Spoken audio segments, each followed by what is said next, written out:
Yes. But we had, good evening. What? Crowding. People are crowding in. Nice.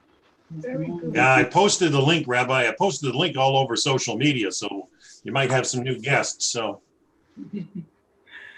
Not a problem. Not a problem. We will accept everybody. Everybody is in the image of God, so it's okay.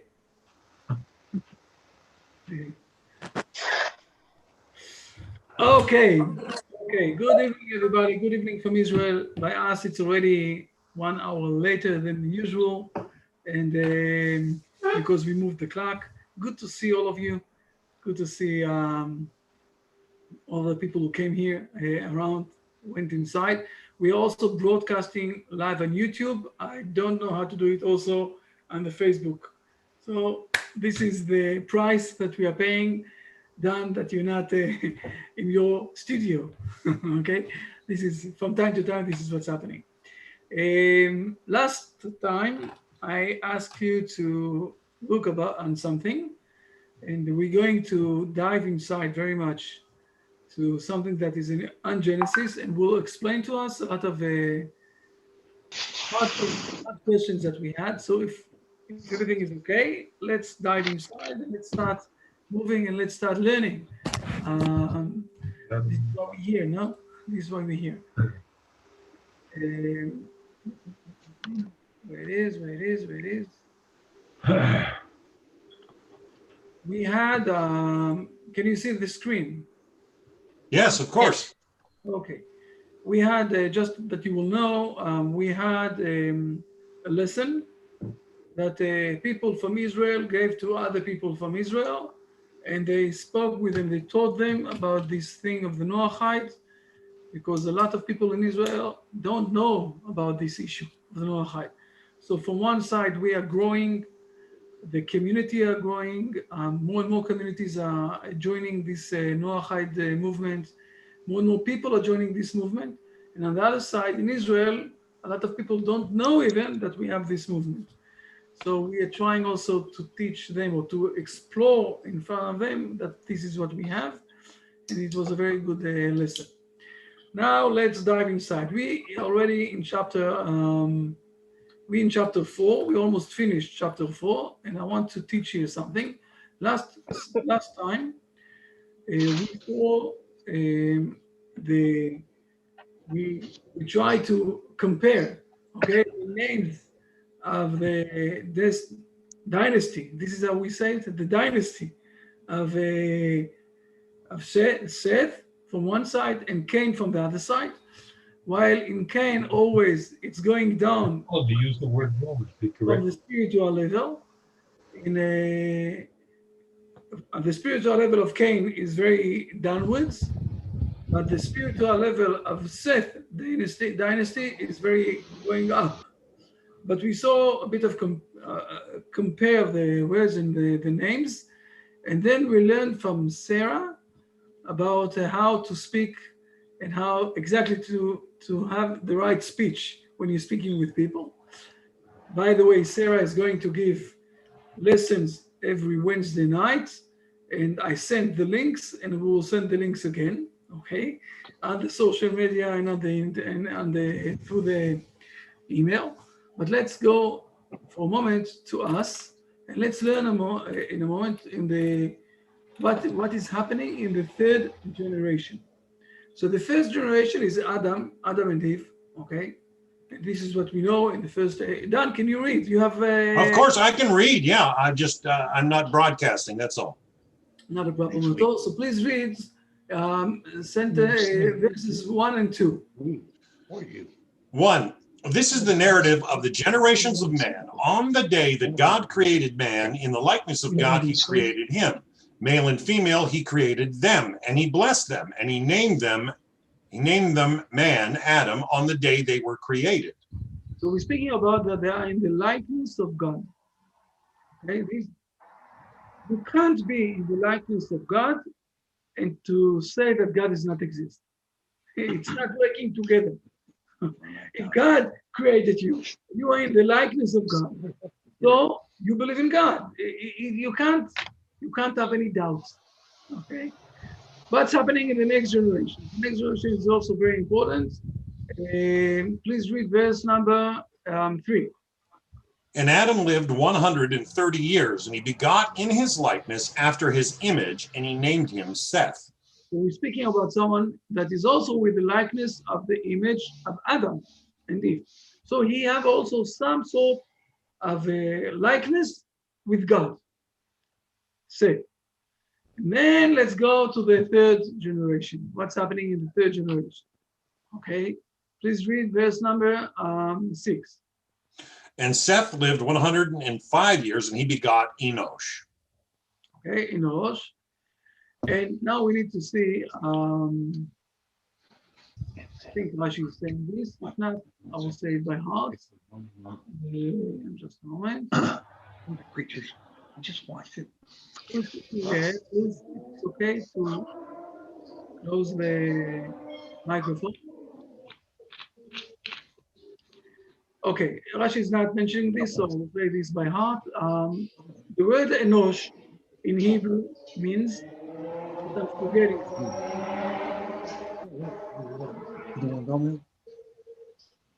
Let's close. You guys explain. We were just talking about it yesterday. Cain. Yeah, being.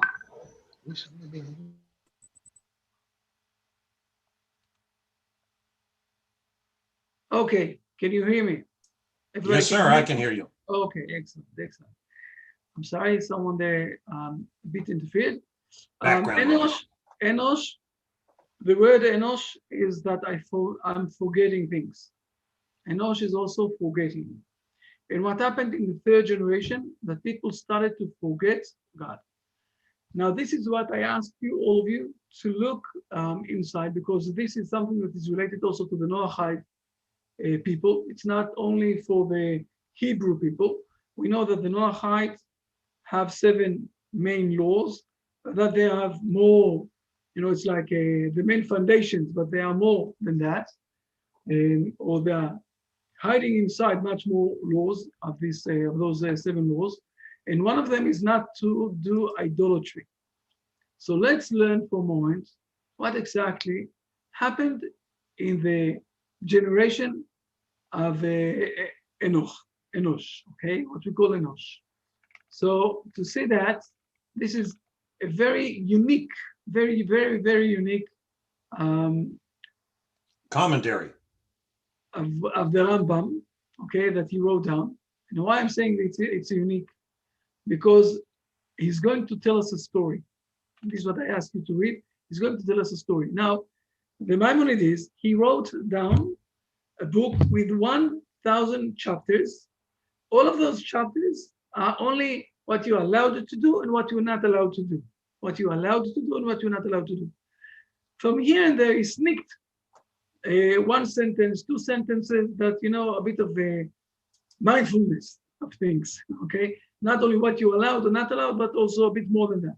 And here we have a full chapter that is explaining to us what happened in the era of Enosh, okay? So please read it, and let's read it, I must say, let's read it. First paragraph? Paragraph after paragraph. Yes. Okay. Please. During the times of Enosh, mankind made a great mistake, and the wise men of that generation gave thoughtless counsel. Enosh himself was one of those who erred. Their mistake was as follows. They said, God created stars and spheres with which to control the world. He placed them on high, and he treated them with honor, making them servants who minister before him. Accordingly, it is fitting to praise and glorify them and to treat them with honor. They perceived. This will be the will of God, blessed be he, that they magnify and honor those whom he magnified and honored, just as a king desires that the servants who stand before him be honored. Indeed, doing so is an expression of honor to the king. Just a moment. Let's stop here for a moment.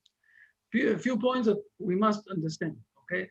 And I'm asking everybody can answer now.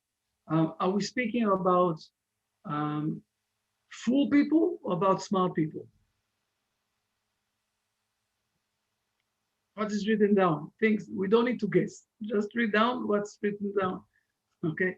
We speak about fool people or smart people. Smart people for sure, because I mean they were able to perceive the depth of the celestial. And it says also, okay, a great mistake, wise men, and the wise men on that generation, okay, you can see that. And they said something very logically.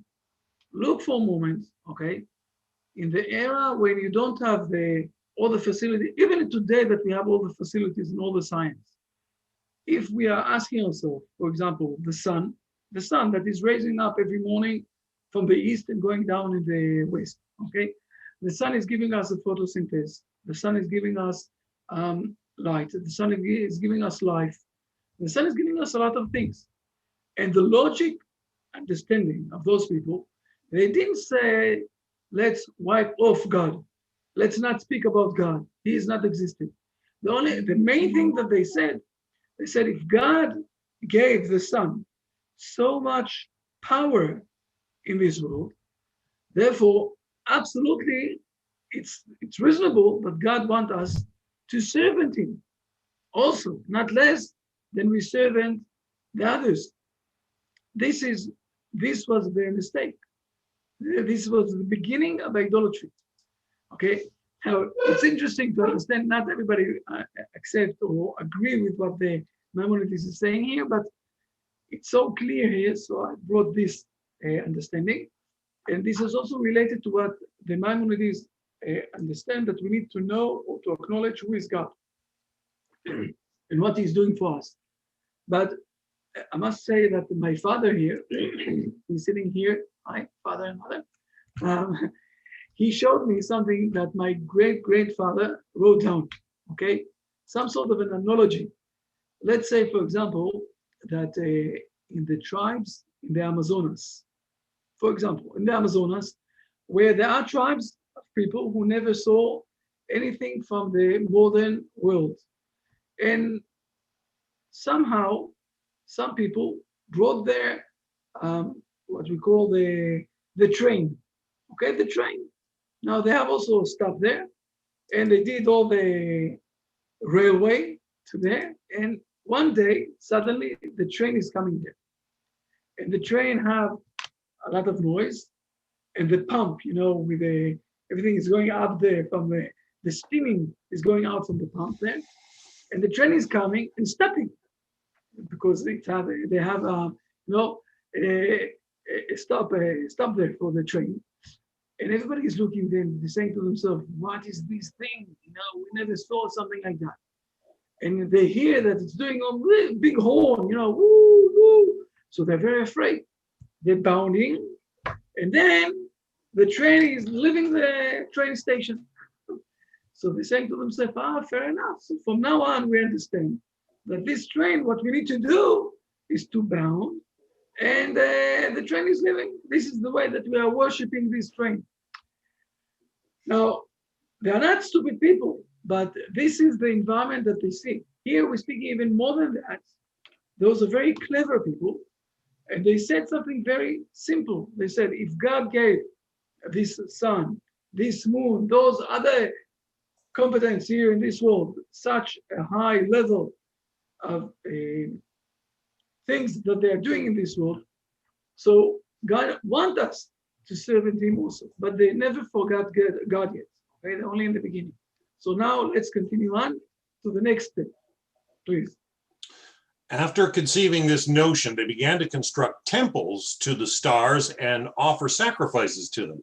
They would praise and glorify them with words and prostrate themselves before them, because by doing so, they would, according to their false conception, be fulfilling the will of God. This was the essence of the worship of false gods, and this was the rationale of those who worshiped them. They would not say that there is no other God except for this star. This message was conveyed by Jeremiah, who declared in 10 verses 7 and 8, "Who will not fear you, King of the nations, for to you it is fitting among all the wise men of the nations and in all their kingdoms. There is none like you. They have one foolish and senseless notion. They conceive of their empty teachings as wood, i.e., all know that you alone are God. Their foolish error consists of conceiving of this emptiness as your will. Okay, so this is the first step, and it started on the days of Enosh. Enosh, the people started to forget that God, that you need to worship only God, and they said to themselves, maybe we need to worship also other things here in this world. And they didn't understand, or the foolish thing that they had here, they didn't realize that God never asked to do those things. He never asked you to do those things. Now, what is happening? Let's continue on. We're moving on for another 1,000 years. What will happen after 1,000 years? So let's continue on and see for a moment, because in what we call the chapter 2, you see, it's a long one, but we'll do it in 2 steps.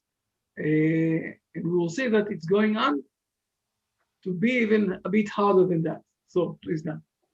After many years passed, there arose people, false prophets, who told their nations that God had commanded them to say, serve this star or all the stars, sacrifice to it, offer libations to it, build a temple for it, and make an image of it so that all people, including the women, the children, and the common people, could bow to it. He would inform them of a form that he had conceived and tell them that this is the image of the particular star, claiming that this was revealed to him in a prophetic vision. In this manner, the people began to make images in temples, under trees, and on the tops of mountains and hills. People would gather together and bow down to them, and the false prophets would say, this image is the source of benefit or harm. It is appropriate to serve it and fear it. Their priests would tell them, this service will enable you to multiply and be successful. Do this and this, or do not do this or this. Subsequently, other deceivers arose and declared that a specific star, sphere, or angel had spoken to them and commanded them, serve me in this manner. He would then relate a mode of service, telling them, do this, do not do this.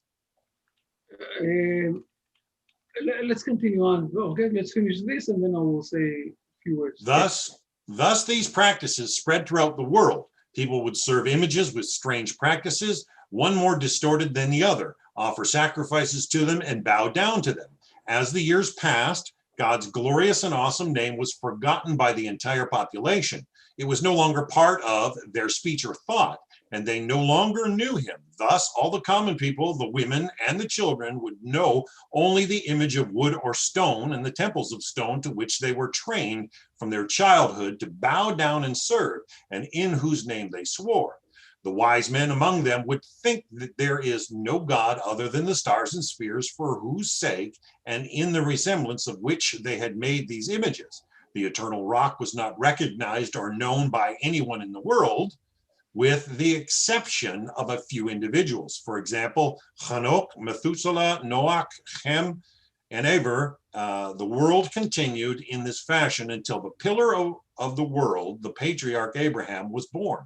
So before we're going to speak about Abraham, and it's very important to speak about him, and we're going to speak about him in a moment, because this is very similar to all of you. Here in I will say in the part 2 of this chapter 1, suddenly we're starting to understand that we're moving from smart people who did a mistake, knew God, but they said maybe God wants also that people will serve the servants of God. By the way, the word son in Hebrew is servant in Hebrew. Okay, in Hebrew you say shemesh, and it's the same word of shamash, servant. Okay, God, the son, we know that it's only a servant. It's not by himself. It's not. You don't need to worship it. But here we're speaking already about false prophets, people who came and said things in a way that they knew that it's false, but they wanted, I would say, to have the glory. They wanted to control people. They wanted that people, all the things that we know, okay, today about cults. Okay, we know those things. This is what happened there. And after years, people forgot God, and they started to worship. Now, the Maimonides here is very how do I say it? He's very tricky, okay? Because when he's speaking about that they are mainly, what do you say, about stones and wood and stone, right? Where is it? We spoke about wood and stone. The image of wood and stone. So if you a bit have knowledge, we know that the Christian world is holding all the time the wood. Okay, we say it also, touch wood, right? This is the side of the wood. And the Muslim world is bouncing all the time on the stone. Okay, so he is sneaking here inside, and he's saying also those Christian world and also those Muslim world, they also forgot a bit who is really God, and they are worshiping others. And most of the people in the area did a very big mistake and forgot God. So in the first part, in the first paragraph, we learned that they knew about God and they worshipped also others. Now we're speaking about that they forgot God at all after more and more years that they're running on, except for few individual people. Chanoch, okay, Metushelach, Noach, Seth, Shem, Ever. We will speak about those people in the next parsha, okay, after Noach. And the world went on this way until Patriarch Abraham came. Now, before we're going to read, you know what? Let's read about Abraham and then we'll speak about it, okay? So here we need to do it in just a moment. Okay, we need to do it in two parts. We're going to do it. Yes, please. Done. Start at chapter 3. After this, mighty man was weaned. He began to explore and think. Though he was a child, he began to think incessantly throughout the day and night, wondering how is it possible for the sphere to continue to revolve without having anyone controlling it? Who is causing it to revolve? Surely it does not cause itself to revolve. Just a moment. Let's stop here. I will tell you the Maimonides here is showing this in a very nice way. Okay. The Midrash is saying that Abraham went out and he saw the sun and he said, the sun is controlling everything. And he was very, he was very with the sun and he admired the sun and he worshipped the sun and everything else. And at night he saw that the sun is going down. So he said, it can't be that the sun is the main thing here. I can see that the moon that went up is controlling the sun because it's managing to move the sun aside. So he worshipped the moon. And after the moon came up, went down and the sun came back away, and he started to ask himself, so who is controlling here? Who is controlling everything here? Now, it's very important to understand because this is a very unique point that we need to be very precise with.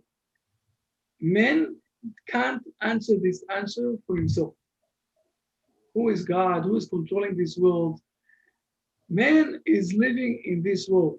You can't go out from the sphere of this world when you're still in the human body. So let's see what happened here, okay? Let's continue in the next paragraph.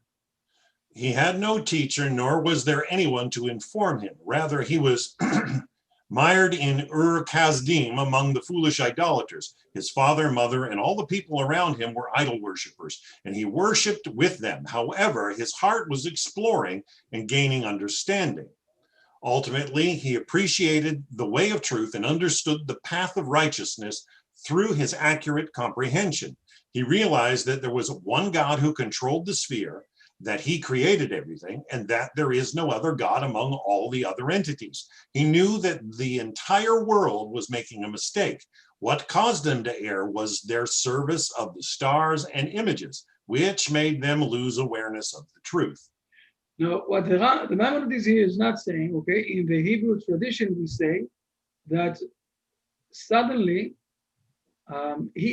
Abraham asked, there could be that someone built up this marvelous world and he's not controlling him. And Abraham stayed with the inquiry, with the question. He didn't have any answer. And then God appeared, spoke with him, prophet him, and he became a prophet. And God spoke with him and told him, I am the one who is mastering this world. And we need to understand that. Now, I'm doing here a small break, okay? And then we'll continue on to what's happening here. I'm doing here a small break because I want to speak, I want to try every time that we are learning together to start to speak about more books and ideas that we as Noachide need to learn, okay? So last week we spoke about Shmirat HaLashon, about how you need to control your mouth and to understand what you're saying and to understand how much it could bring you to a different level. And hopefully Sarah will continue this on Wednesday night. And those who will register themselves will get also access after that to the things that she's teaching. Now I want to speak about a very important book. Now I mentioned this book a few times, but I want to speak about this book. And we did once a series, Dan and me, about this book. And I want to explain exactly what is the main message of this book. And this is the difference that we have. And if you will ask yourself, how man is gathering knowledge? How exactly can we gather knowledge? And usually what we know is through the senses that we have 5 senses, the brain, a bit the emotions. Those are the things that we know. But it's not enough. There's another one source that the Hebrew nation is claiming that we had. We lost it 2,400 years ago, but it's in a different sphere. And this way of accepting knowledge is through the prophecy, where God, who created this world, he came and spoke with us, with the prophet people. And the book that is explaining that is the Kuzari book. I moved here to the Kuzari book in the Wikipedia, okay? The Kuzari is a true story. I'm sending here there just now, just a moment. I'm sending this also on the chat, okay? So you will be able to see that. After that, copy this into chat. Where is the chat? Huh? How do you do the chat? Down at the bottom, Rabbi, you'll have a symbol that looks like a cloud. It looks like just with an arrow. It's like a box. Okay. Yeah, that's how you hit the chat. I will find it. I can't find it. It is too much for me to do. Maybe I need to stop the share. I will stop the share for a moment. I will give it the chat, and then we'll continue. Let's close this.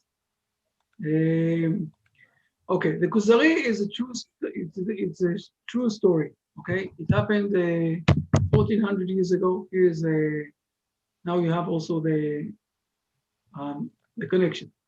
It's a true story. It happened for 1,400 years ago, where a big kingdom person there had, I don't know exactly how it happened. Nobody knows exactly how it happened, but Rabbi Yehuda Halevi, almost 1,000 years ago, wrote down the book of the Kuzari, and he is explaining a lot of things. But the main point of this book is that there's a difference between acknowledging the world in a normal way, acknowledging the world through the eyes of the prophecy. Those are 2 different levels of understanding. Where do we see that? We see that also when Moses is coming to Pharaoh and doing a lot of tricks.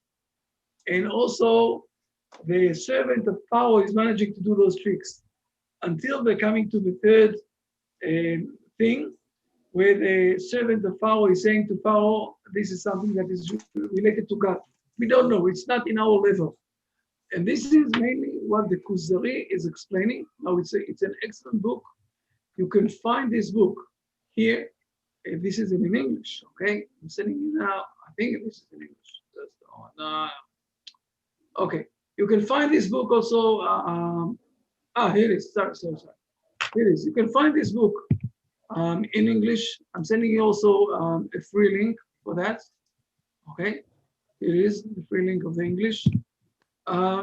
First of all, just to read this book. Now, this book is also being, it was written down for non-Jewish people. Also for the Jewish people, but not only for the Jewish people. So just to read this book, it's an amazing. Amazing, just to learn this book. Now, it might be hard a bit, so we will find the time to speak more about this book and what its message. But if you're asking me as a Noachite, one of the first steps after you become a Noachite is to learn things from this book, because it's giving you the right mindset. It's not confused with the Christian world. It's not confused with the Muslim world. It's not confused with the philosopher world. It is pure what the prophecy world and understanding is going in this world. So this is a very important book that I'm recommending, and it's related to this, what we read now about Abraham, where he is trying to find in his own mind who exactly is controlling this world. And at the end, God is appearing to him, just like in Job. Also, the same thing. Job have a lot of questions about the way of life and what is happening to him. And at the end, the main thing that is stopping all of these questions is that God is appearing in front of him and speaking with him with a lot of 50 questions, a lot of interesting things. And then Job is saying to himself, okay, you confirmed me. And the same thing with Abraham. Abraham is asking, seeking, looking, searching for the truth. At the end, God is appearing in front of him. Now let's look to another side of this story. And the second side of this story is that Abraham is managing to fight with all of the people around him. Think about this for a moment. You have some sort, I would say, of an organized world with all sorts of beliefs, and suddenly come someone like Abraham is starting to say, this belief, throw it around. This one you can throw also to the history. This one you can throw to the garbage. It's nothing. What people are thinking about him? Think about yourself, because you're in a similar situation. So let's read on the next part. Okay. Abraham was 40. Yes, please, Dan. Abraham was 40 years old when he became aware of his creator. When he recognized and knew him, he began to formulate replies to the inhabitants of Ur Kasdim and debate with them, telling them that they were not following a proper path. He broke their idols and began to teach the people that it is fitting to serve only the God of the world.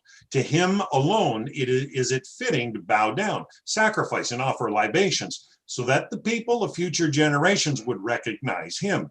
Conversely, it is fitting to destroy and break all the images, lest all the people err concerning them, like those people who thought that there were no other gods beside these images. Just a moment, stop here. What's happening here is that Abraham, okay, that have, I would say, let's go back from Abraham, who have recognition because God spoke with him, and he's starting to do a lot of formulate replies. He's starting to speak with people, and he's managing to find them. He's managing to do a lot of things. He's breaking down all the idolatries. He's breaking down all the things that people thinking that this is the way that we need to live. Okay, let's think for a moment about what's happening in the Noachite world movement. Suddenly, people are coming and saying, this is the wrong path. Come with us to the right path. And people are saying to them, to all of us, okay, are you crazy? Are you crazy? You're going to lose your life to come. But it's not true. You're going to gain the life to come because you're doing the right thing. But most of the people around you are saying to themselves, we don't want any connection. We don't want, you crazy, all of you. And the king, okay, the one who is, his authority is to, that everything will be in order. Suddenly someone here is coming and blowing up all the order that we have here. So what the king is going to do, this is very simple what he's going to do. Okay, please.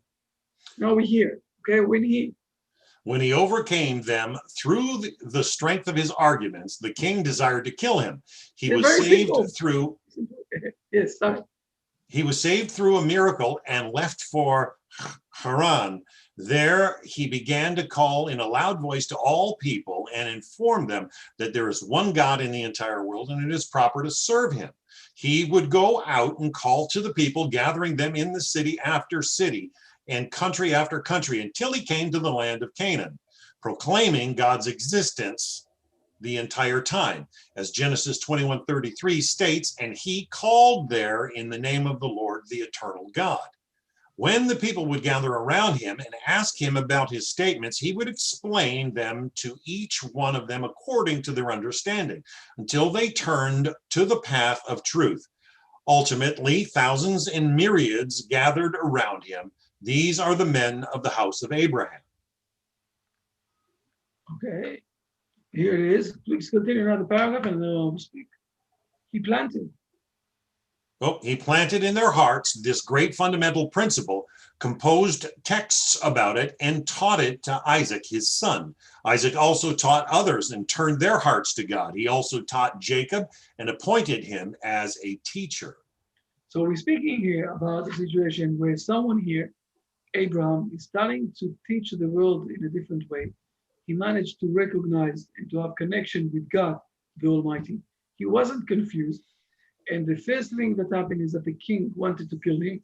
By the way, the legend is saying, it's not written down in the Bible.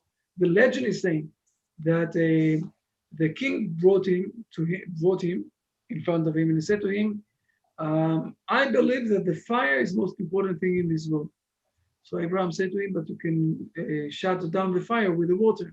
So he said, okay, so to whom are you prizing? The king asked Abraham. So Abraham said, you know what, maybe to the water. So he said to him, okay, bounce to the water. So he said, but the water is, the clouds are managing to move the water from one place to another. So maybe we need to bounce to the clouds. So the king told him, okay, so bounce to the cloud. So Abraham said to him, but the wind is managing to move the clouds from one place to another place. So the wind is much more important than the clouds. So the king said to him, okay, so bounce to the wind. So he said to him, but man can stay and the wind will come and the man won't move aside. So maybe we need to bounce to a man. So he said, okay, bounce to me, I'm a man. So he said to him, yes, but the fire is managing to kill you. So maybe I need to bounce to the fire. So the king said to him, you're just laughing at me.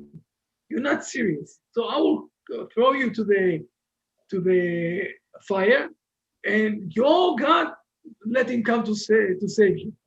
And this is what happened. He threw him down to the fire and God took him out from the fire. This is the word Ur Kasdim. Ur Kasdim. Ur is a fire. Okay, the word Ur is a fire. And what happened there that he was thrown to the fire and God took him out and rescued him. This is what the Maimonides is saying here in a miracle way. He was managing in a miracle way. It wasn't a normal way. But the main thing here is that Abraham is trying to change the world. Now there's also, as always, when you're trying to change the world, you might also lose good things from the old world. But Abraham acknowledged that because people forgot God at all, this is the time that we need to crash down everything that we believed before. And this is what Abraham is doing. Now we learned already once, Dan, it was, I think a year and a half ago, that Abraham brought people to his tent, gave them to eat, gave them food, and when they finished to eat, he said to them, please prize God. So they said to him, we don't know God. We want to prize you. He said to them, no, don't prize me. I'm not God. I'm just, I'm a servant of God. So they said to him, you know what? We don't know God. We're not going to prize him. So Abraham said, okay, so give me money for the food that I gave you. And then he gave a very high price for the food. So he said to him, but it's a very high price. We don't have so much money. And so he said to them, okay, you know what? Don't give me anything. Just prize God. So they said, okay, we'll prize God. And this is the way to try to explain a bit that Abraham acknowledged people that there is God in this world. We said more than that Abraham is speaking about food because this is the thing in this world that we understand that we need something outside of us to live. And this is starting to educate us that it is God who is from outside of us giving us life. So this is what Abraham did. The continuance of this paragraph, we can read it. I think it's important to know what the Maimonides is saying. It's not related 100% to the Genesis, but you can read it. So, Jacob? Just finishing, yes. Jacob taught others and turned the hearts of all those who gathered around him to God. He also taught all of his children. He selected Levi and appointed him as the leader. He established him as the head of the academy to teach them the way of God and observe the mitzvot of Abraham. Jacob commanded his sons that the leadership should not depart from the descendants of Levi so that the teachings would not be forgotten. This concept proceeded and gathered strength among the descendants of Jacob and those who collected around them until there became a nation within the world which knew God. When the Jews extended their stay in Egypt, however, they learned from the Egyptians deeds and began worshiping the stars as they did, with the exception of the tribe of Levi, who clung to the mitzvot of the patriarchs. The tribe of Levi never served false gods. Within a short time, the fundamental principle that Abraham had planted would have been uprooted, and the descendants of Jacob would have returned to the errors of the world and their crookedness. Because of God's love for us to uphold the oath that he made to Abraham, our patriarch, he brought forth Moses as our teacher, the master of all the prophets, and sent him to redeem the Jews. After Moses, our teacher, prophesied, and God chose Israel as his inheritance. He crowned them with mitzvot and informed them of the path to serve him, teaching them the judgment prescribed for idol worshippers and all those who stray after it. What we're saying here, there are a few points, the very important points that we're saying. First of all, we're saying that Moses was the first and the only one, the prophet that said that he spoke with God, God spoke with him, and that he's also giving us exactly what are the deeds that we need to do in the right way, okay? Nobody did it before Moses. Nobody said, even Enoch and Abraham and others, they did for themselves a lot of deeds. They explained that there's one God, but no one said that God came and said what to do. And to understand that, it's like you're sitting, I'm going to bring now an example that is coming from the Kuzari book, okay? If you will go to a chemistry or you will go to a pharmacy and you will see from the side that someone is all the time giving all sorts of medicine to people, and they're going out from the illness, you will say to yourself, it's very simple, I can do the same. Go inside to the pharmacy without the knowledge and try to give people all sorts of things. It won't work because you need to learn. And you need to also to get the note from the doctor, exactly what is the illness and what exactly to give him so we will repair. We can see this in the COVID-19 now. It won't help to just to say all sorts of ideas. The COVID is not existed. It's very simple. We will have something that will manage to move this pandemic. No, it's not working like that. And the only one who came and said to us, God spoke with me and told me what exactly you need to do so you will be able to be without any illnesses, that you will be healthy. And this is the way that the whole world needs to do. This is the way that the Hebrew people need to do. This is the way that the Levite need to do. This is how the Kohanim need to do. This, the only one who did it was Moses, and also all the prophets after him. They are relating to Moses, and they said that this Bible won't be replaced, not a New Testament, other things, all sorts of imagination. And this is very important to understand what happened here, that we might, when we were in Egypt, we lost it, okay? Most of the Hebrew people, okay, like he's saying here. But God redeemed us from Egypt and gave us also this prophecy. And we spoke with God. This prophecy is speaking with God, not the false prophecy, but the true one. So more or less, this is, I will say, now we're starting to understand how it all started, how all of this thing of idolatry started in this world. It's not, it's not, it's Wow. not that people are stupid, okay, to say to themselves, I want to worship this God. I want this God, I'm sorry, this idolatry. People are not stupid. People never thought that this part of the wood is something that you need to worship for.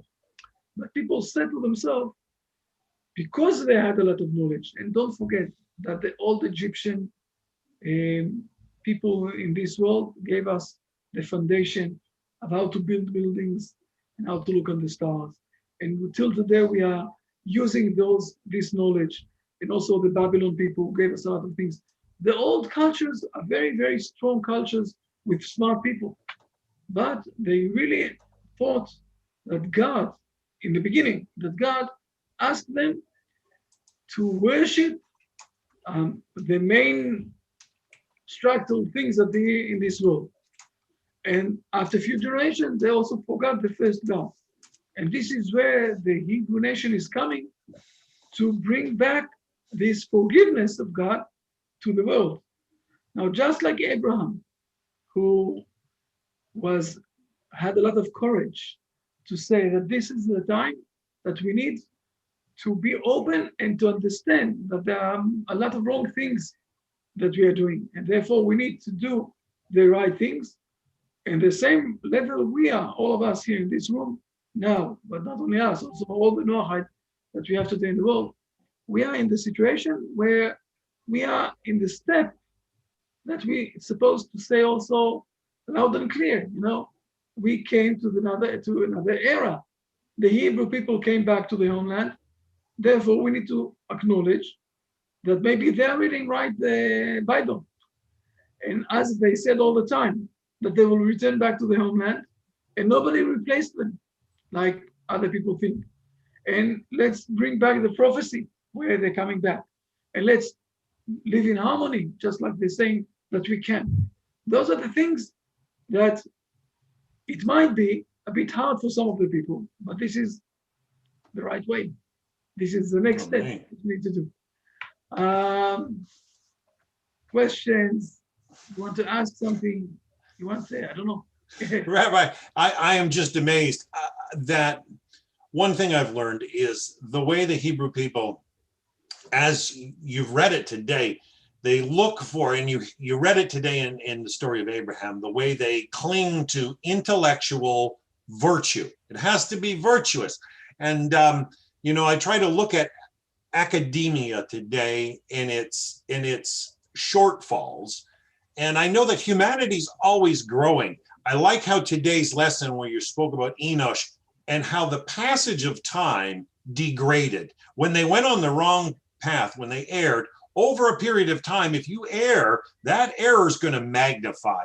If you've ever played golf, and you can smash the ball real far, right? If you're off a little bit and that ball is shooting further, you're way off. And so embracing what intellectual virtue is. I know you also mentioned about Egypt and how it affected, and a lot of that had to be purged. And you also said that you got to flush the whole entire mindset. In this day and age, is there not? Of course, there's still brightness in academia. Okay, there's still brightness in academia where things are correct, measured properly, finer than they ever have before. But it's still, there's a lack of intellectual honesty sometimes because it's not following Torah. Now I find, how does one merge all that together?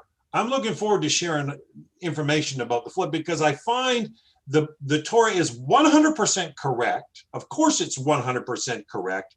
And I'm not reading it into the data, but the data actually substantiates. But I find that if like you shared with Enosh today, if there's a little error over a period of time, it just gets worse. And unless you have that compass of Torah, you're going to start to stray. And we saw this over a couple thousand years with Christianity. And I like how you pointed out today about the wood and the stone with the Muslims. It's just amazing. The only thing is that we need to remember that the academic world, they have a different purpose in life. okay?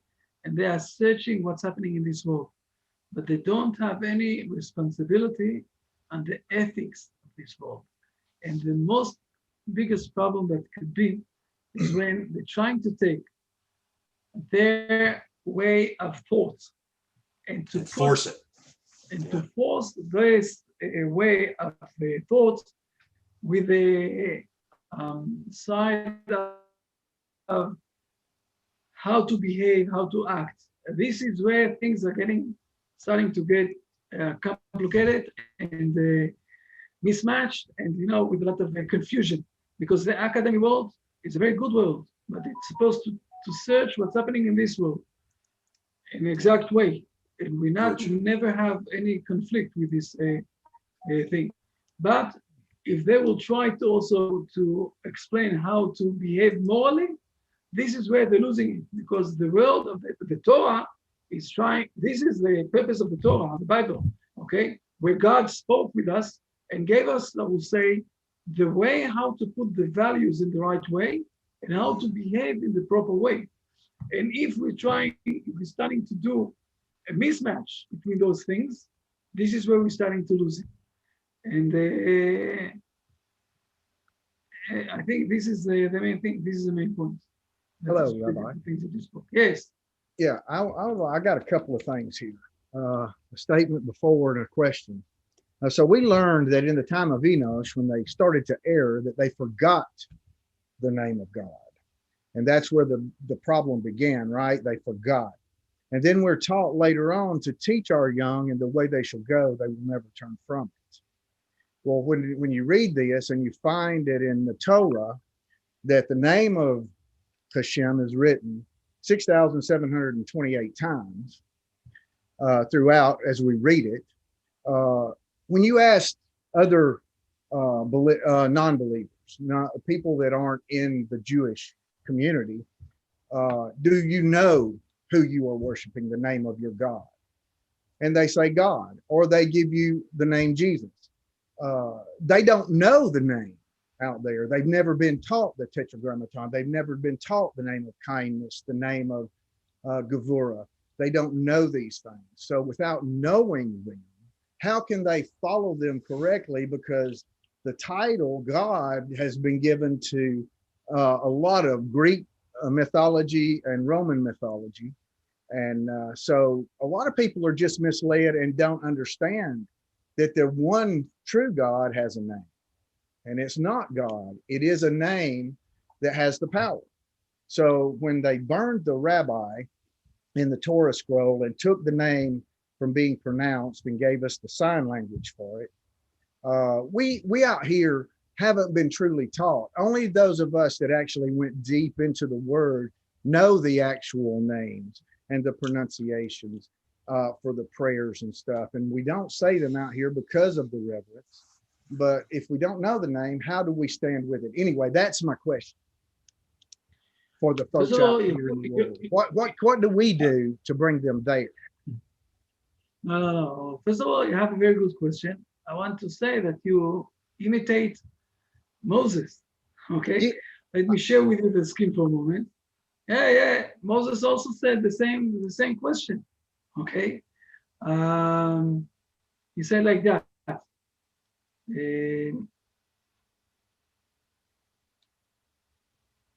Please read Dan, verse number 13. And Moses said to God, behold, I come to the children of Israel, and I say to them, the God of your fathers has sent me to you. And they say to me, what is his name? What shall I say to them? Okay. First of all, feel comfortable, Travis. The same problem that you're facing now is the same problem that Moses faced then, when God is saying to nominating him to become the Messiah for the Hebrew people. So he's saying the first thing they will ask me, now I'm speaking, listen good, the elders, the Levitics people, there are few people in the Hebrew nation who knows exactly the name of God. Right. And when someone is coming in that he's a prophet of God, part of the exams that he's passing in the Hebrew, by the Hebrew, I will say, elders, by the Hebrew smart people, by the Hebrew rabbis, is the question of the name. Tell me what is God's name, and we'll tell you if you are a right prophet, okay? A true prophet. This is the first thing. There are more things. Right. Now, if you're asking me if this name is supposed to be spread out to all of the humanity around the world, I'm not sure. I'm not sure. I don't think so. I think that the main people of the world, first of all, need to know. I'll say it like that. And this is something that we did 3 or 4 lessons ago. Okay, when Lara asked me that it's very hard for her to what I'm explaining, and I said to her, it's very important for me that we won't think about God, that he was a very hard God and someone that is sitting down there up there in heaven and trying to be, without any mercy, without anything, just doing what a caprice thing for himself. To understand that God is someone that is related with the man, that to understand that God is someone that is trying to help man. Those are things that we truly need to teach people at this point of time. Most of the people are not in the level to start to learn the exact name of God. Most of the people not in the right, I would say, in the right mood to learn these things. Those are very unique people. Most of the people need to know that the God that we're speaking about is not a God that is someone that you don't want to be related with, but it's a God that you want to get related with and that is giving you strength. You understand the difference about those two things? Those are two different things we need to know. Not everybody needs to know the exact wording of the names and the letters of God. Leave this to the elders, leave this to the most smart people. Most of the people just need to know that God have kindness, just as we saw. Even though Adam and Eve did the sin, okay, and they were naked, before God is taking them out of Eden, he is giving them clothing. Why? Because God have a lot of mercy. Oh, suddenly we're starting to say, listen, if this is a God that you believe in, I want to also to believe in God like that. It's a God that is giving me, the strength to do good things, because he's doing good things. Okay, let's speak about God. He's not putting a tree of knowledge inside the garden without giving the permission of Adam and Eve to eat from it. He is giving them the permission to eat from it, but only after they will eat from the tree of life. They did the sin, they ate this before this, but he's not, a cruel man here that is giving them all sorts of trying to, that they will fall down and want that. This is what I'm trying to teach all the time, that you will see, all of us, that you will see, that the God that we believe in is a God that we can relate, is a God that we can trust, is God that we can go after him, and not to think about him in all sorts of ways. I'm sorry that I'm saying this, but it's true. Okay, the Christian world is teaching all sorts of ways that God is something that you prefer not to get close to. Put him aside once a year, we give him a 1 hour, and that's it. Let's not to be too close to him. Let's speak about those things for the masses population of the world. This is what we need to say. For the elders, for the people who are, smart, who are more the leaders of the Levitics of the nation, they know also a lot of, I told you already, more than once, there are a few books about the names of God. It's not one book, a few books. It's very hard learning. It's also demanding a lot of deeds that are not related to the name of God that you need to do before you're starting to learn those things, okay? Not everybody in our nation is learning those things. Right. Yeah, I understand. It takes a lot to get there, to understand. It says in the end times that we will all call his name. It will be one language for all men, and we will all call his name. True. So I don't know. My belief is that we will all understand and know the holy tongue that created at that time. We will have the ancient tongue, and then we will be able to pronounce his name right. But my thing is that I just have a hard time talking to everybody out here, about it when they would just believe that they know the name, and there's so many different variations. Whether you go into the Messianic community, they have like 4 different variations of the Tetragrammaton, right? and they Yeah, don't. you're right truly- down in the Bible Belt, Travis. You've got a unique spot. I'm loaded up with it down here, and it is hard to to get them to understand that the pronunciation, they shouldn't be going there all the time, and that it's not out here for the public, it's for the private prayer type thing. And so it's just rough out here, and I just wanted to see what the rabbi's take on it was, because that's a hard way. That's my hard way. The problem I'm having getting people to come with us is the name, because they have a name, right? Well, They they don't want to let go of Jesus or whatever Yeshua. their idol is. They really Right. don't. They've got their idol's name, and so it's hard to bring them to Yehiyeh, right? You can't even change their concept. I mean, they don't even want to hear the change, any challenge to their concept. It's like, Right. Yeah, it's the way cognitive dissonance kicks in the mind, and it's sad. It's sad, but like you said, it's pointing in that direction. And I just think if the light keeps shining more out of Israel, it's all going to smooth over. It's like sandpaper. It's going to wear it down eventually. I believe it will. I can't wait for the day. I hope I'm here for it. Amen. Okay, but Abraham also did what you're doing, and all of us, so it's okay. So Yes, that's what I modeled my life after many years ago was Abraham. So that's where I'm at. Just fighting the battle, Okay, more people, more. Okay, excellent. Y'all have a good day. Someone else. We see you, James. James, from where are you now? Please tell us. Give us. Oh, you see me? Yeah, of course we see you. Why? Can you hear me? Of course we can hear you. Oh, Yes. okay. I'm from Chicago, and it's nice to Okay. Very nice good. to be here. Mhm. Pardon me? The Windy City. Yeah, sometimes. Sometimes it's not. I have two questions. Yeah, I do. Or I wanted to point out something that I need to understand more fully. If we could go back to Moses, it was number 13. If we can go back to that, Dan read it. This It one? was about the name. The other gentleman made an issue of that. Here it is. And Moses said to God, "Behold, I come to the children of Israel and say to them, the God of your fathers has sent me to you." Who are they? Who are those people? Those your fathers? What does that mean? Abraham, Isaac, and Jacob. Oh, okay. And they say to me, the patriarchs say to me, No. what is, no? No. He's going to the elders of Israel who are in Egypt now. Okay? We're speaking about 200 years after already Abraham, Isaac, and Jacob passed away. And the Hebrew people in Egyptian, it's Genesis chapter 3, okay? Genesis, you see? Exodus, sorry. Not Genesis, sorry. Exodus chapter 3, okay? The Hebrew people are sitting down in Egypt, and they're all slaves. Now, God is speaking with Moses, Okay. saying to him, trying to convince him to become the shepherd for the Hebrew nation.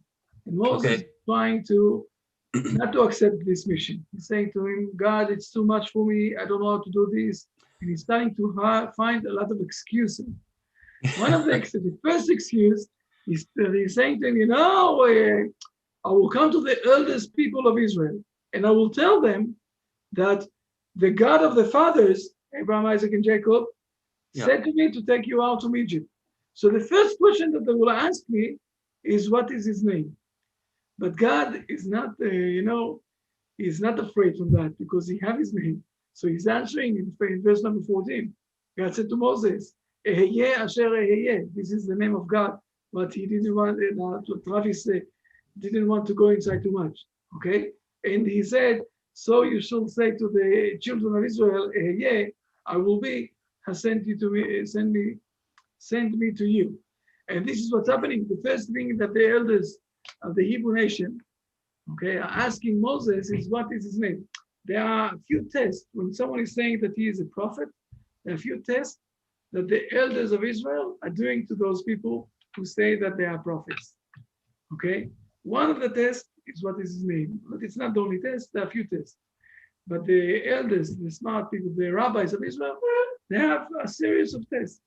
And Moses knew that he was going to pass those tests. So he said to God, you were sending me, but you didn't never told me exactly how to pass the test. God is saying to him, don't be afraid. I will help you. But this is related to the word, to the name of God. Now, the name of God have, I will say, that it will be easier for all of us, and this is what I explained to Travis, the name of God have, I will say, two levels.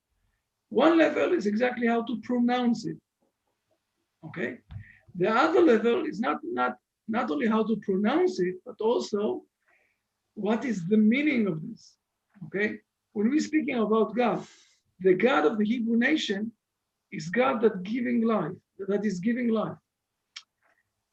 When you're starting to acknowledge this perspective, you're starting to deal with this God in a different way. First of all, he's giving me life. I never did anything for getting this life. Okay, I went from outside of my mother's womb. Here she is. Hi, Ina. Good to see you. Okay, I went out from there, and suddenly I have life without any demand for me to do something for this acceptance of life. So God have a lot of mercy. God a lot of, He's giving me, a lot of space, a lot of time in my life. Freedom. So I will manage to pay back for the life that He gave me. Mm-hmm. Do I pay back? Or I'm doing only selfish things? Or I'm managing to sit down every Sunday night, okay, just as an example, every Sunday night to leave my family, to sit down with a lot of very nice people that I admire, all of you, okay, and to give also things that I've learned to all of the world. I need to justify why God gave me life. Amen. Each one of us. You're looking at this from this perspective, suddenly things are in a much, Yeah. Why am I here? empowering. It's very empowering to listen, to acknowledge those things in this way. So the name of God from one side is exactly how to pronounce it. But the name of God is also to start to understand how He is dealing in this world, how He's working in this world. Mm-hmm. And we want to imitate Him. We want to be close to Him. We want to be like Him. He gave me life for free, so I want to get married and to give life to others. Starting to understand things this is how the Hebrew nation is working for the last 4,000 years. Okay, since Abraham, since Abraham, this is the mindset of the Hebrew people. Now the issue is that we believe that all of us, all of the people in this world, if we will start to think in this way, things will be different in a better way. Okay, because if you will ask yourself, why do we have wars in this world? Because instead of, I'm saying this a lot of times, okay, it's the first time for you here, and we are very nice and very good, but I think that what I'm going to say now, even though people heard it from me already, it's always good to hear this again, okay? Oh, yeah. There's enough food in this world that nobody will die from hunger. Repetition is good. There's enough food in this world, so nobody will die from hunger. Nobody. But we know that there are around 60 million people who have hunger every day. And we know about places that they are throwing out the food because it's too much. Oh, yeah. Why we are not spreading the food along between all of us? Absolutely. Absolutely. Why? You know why? Because people are selfish. Instead of just giving, Absolutely. Absolutely. accept. I believe And this that is where, when you're looking in a different way in what's happening in this world, you can bring the world to a better world. I want to go back to something before I forget it, okay? Back to the Garden of Eden. Adam and Eve, okay? Okay, guys, this is it for you. Leave that tree alone, right? The way I see it, and the way I look at it, it's at this point, God gave them free will to obey Him, and they didn't. So there were consequences. Is that what I heard you say, Rabbi? we can say this, if you ask, if you want to nail it in one sentence, you can say it in this way. Well, that would be nice. No. The truth is that we've learned, I think, this thing of the Garden of Eden, I think 4 or 5 lessons, right? Very deeply, yeah. All of you. And it's all on the internet. So if you will go back and you will see a bit the lessons that we gave here, you will find suddenly that there is a lot of, we'll say, profound levels of this, the Garden of Eden. It's not only on this level, okay? You'll find a lot of profound levels. We've learned it, I think, that more than once with all of the people around you. Excellent. I had an experience I want to share with everyone here. I had to trade in my my prayer book, my Jewish prayer book, because I'm looking for something that has more structure. I'm a guy that needs structure. I have to have structure. If I don't, I float. So I didn't have this prayer book. And I noticed that there was a breakdown in my relationship with God. It's like a marriage. If I don't pay attention to it, it starts to go away. It floats away, it fades, it dims. And that happens when, for me, if I don't pay attention to something, it's not that important. Hmm. And I think that's what you said earlier, Rabbi. Yeah. Right? The whole of the lesson today, I think, really brought that around. When Enosh, when they began to turn and got it wrong over a period of time, that was just getting worse. Yeah. And so if we don't shore it up, it does fade. And so, yeah, it's important. Yeah, let's say I say to Dan, and you and I are going to become friends. All right. Sounds good to me. Well, if I only call you once a year, Just much don't of a call me friendship. dirty names. Very good. So I'm giving here 2 things. Let me give you 2 things. Okay. In the chat book, okay? There are 2 different things. And one of them is the prayer book of the Noahide World Center that we organized. And the other one, and it's very, very important, it's a short, a free course about the prayer and what exactly is how prayer can bring you a lot of empowering in your life. And it's also related, it starts by the way, in the same way that you're saying, James, that if you're looking in the relationship between you and God, just like at the credit card, that you're going to the machine every 2 or 3 days to take out money for yourself, and you're asking, you're saying to God, I want this, give me that. I want this, give me that. This is not a relationship. No. Okay. And the relationship is supposed to be built up. One-way door. Yeah. So you can see here the 2 links where you can order the prayer book of the Noahide, and also to go inside to this short course that explaining a bit more about prayer. It's a very, I'm in the beginning. Nice to meet you, James. Welcome to those lessons. What time does this start, Rabbi? Chicago time? I don't know. Listen, I don't know. I will tell you now. Now for us it's 9:12 minutes. What is Yeah. it, 2 o'clock in Chicago right now, 2:12? Right now it's 2:12. They So started it's about mine. 1 o'clock in your time. 1 o'clock my time when you start. Yes. Uh-huh. Well, unless you guys go to daylight savings next weekend, don't you? Yes, and then it would be at 1. Right. Israel went to daylight savings yesterday, last night. So, it's something to pay attention to. I'll try and post it for next week. I'll be back broadcasting next weekend. I'm just on an emergency call, and that's the reason I couldn't broadcast today. But it's daylight savings turnover was this weekend in many, many places around the world. But I know us here in the West, we do daylight savings November 1st where I am. So, you got to compensate. So 8 p.m. Israel is when the class is, and you've got to adjust it. So right now it's currently 1 p.m. in Chicago, but next week when you drop back, it'll be noon actually for you next week. James, Okay. All I right. believe. Confirm that and double check it on the poster. You can find us on the Noahide World Center Facebook page and YouTube page. There's always posters out there. Contact anybody in the group, friend them.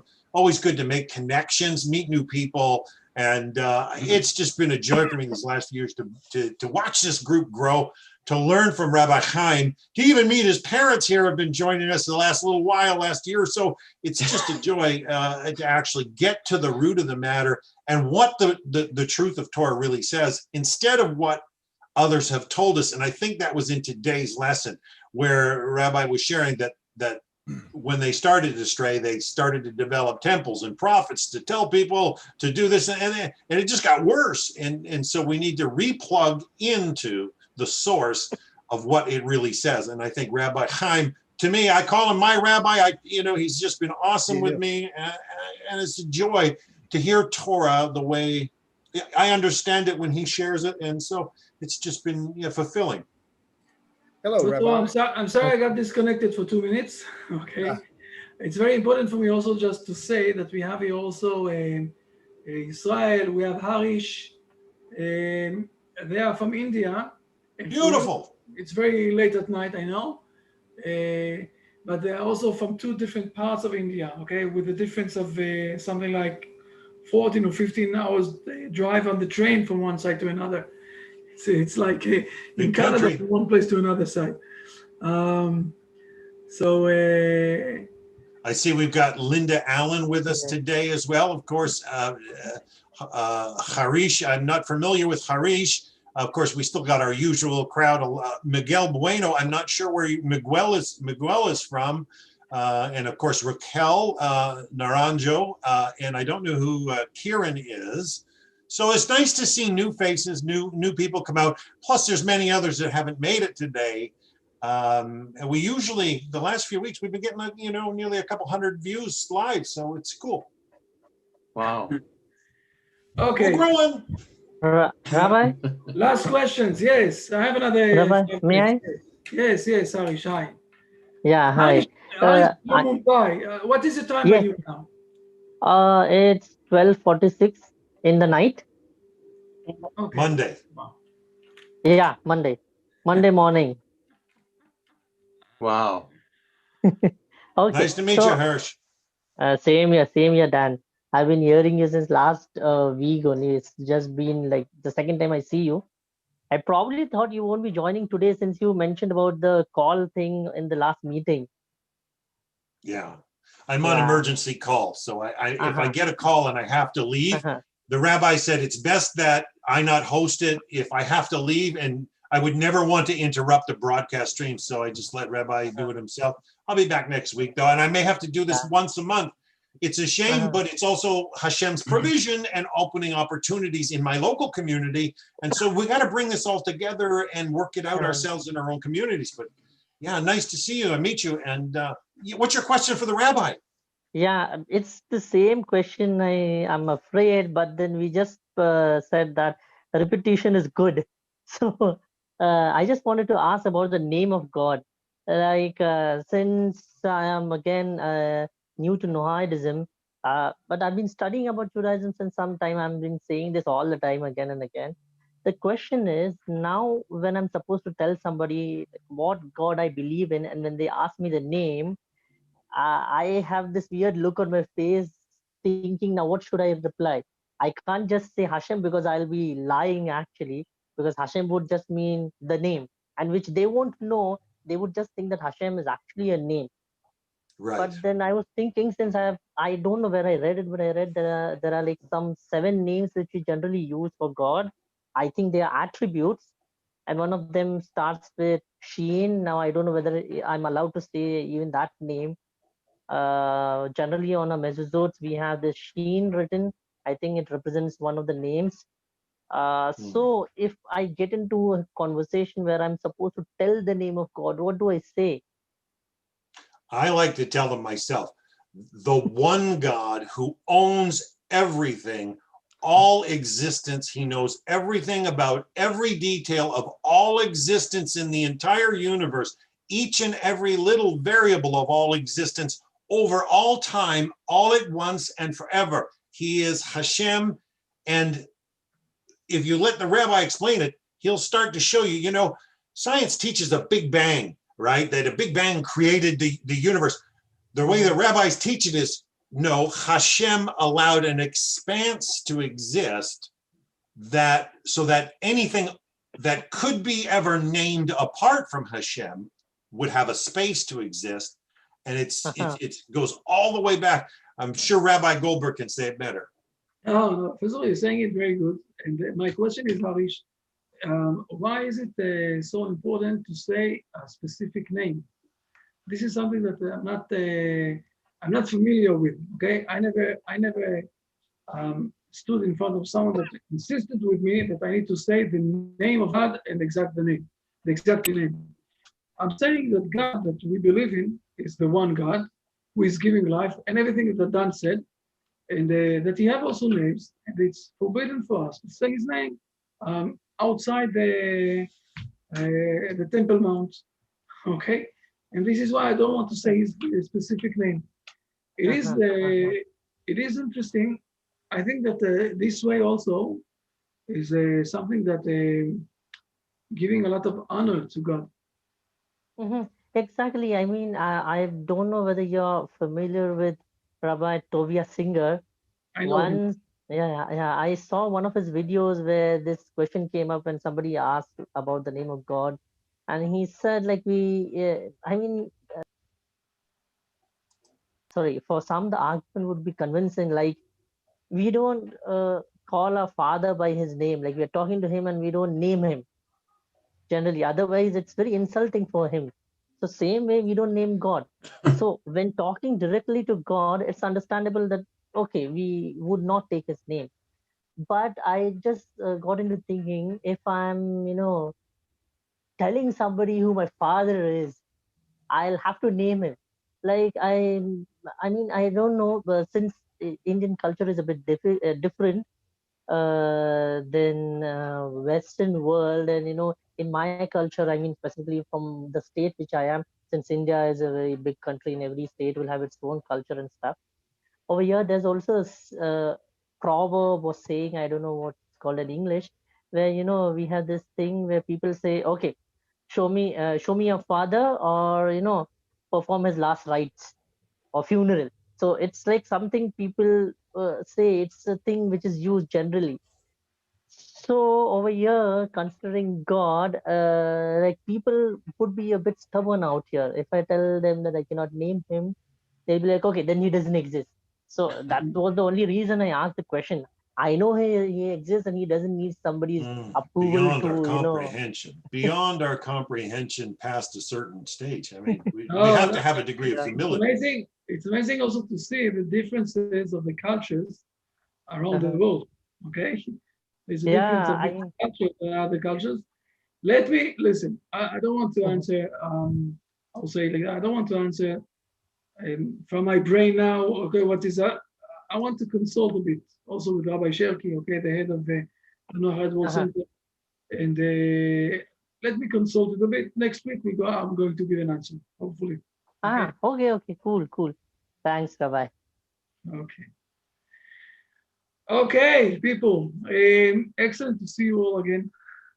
Hope to see you all next week. We'll publish also again. It's going to stay the same. Link. The same link. It's going to stay now the same link. Hopefully this year, and we're going to see all of you. Lillian, if I remember correctly, you're from the Philippines, right? Filipinos? Lillian? Lalaine, sorry, Lalaine. Lalaine, can you hear me? Lalaine is a friend of Angela and Mike, right? I'm right? I remember correctly? Hi, I'm Hi, Lalaine. Lalaine. Yes. How are you doing? Yes, I'm from the Philippines. Glad What to is the have time you. by you now? It's around 3 a.m. Of Monday.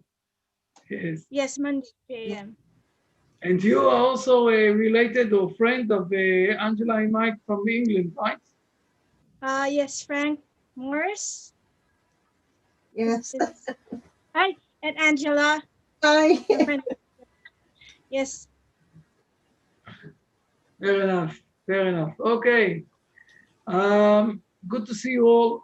I'm going on to the next lesson. Same time next week, Rabbi? Same time next week. I hope to see you all. Bring your friends. It's okay. We are learning here good things that we're trying to teach from all over the history that we've learned. And thank you very much. Bye. Shalom. Thank you, Thank you, Rabbi. Rabbi. Thank you, everyone. Thank you, Dan. Shalom. Bye. Shalom, shalom.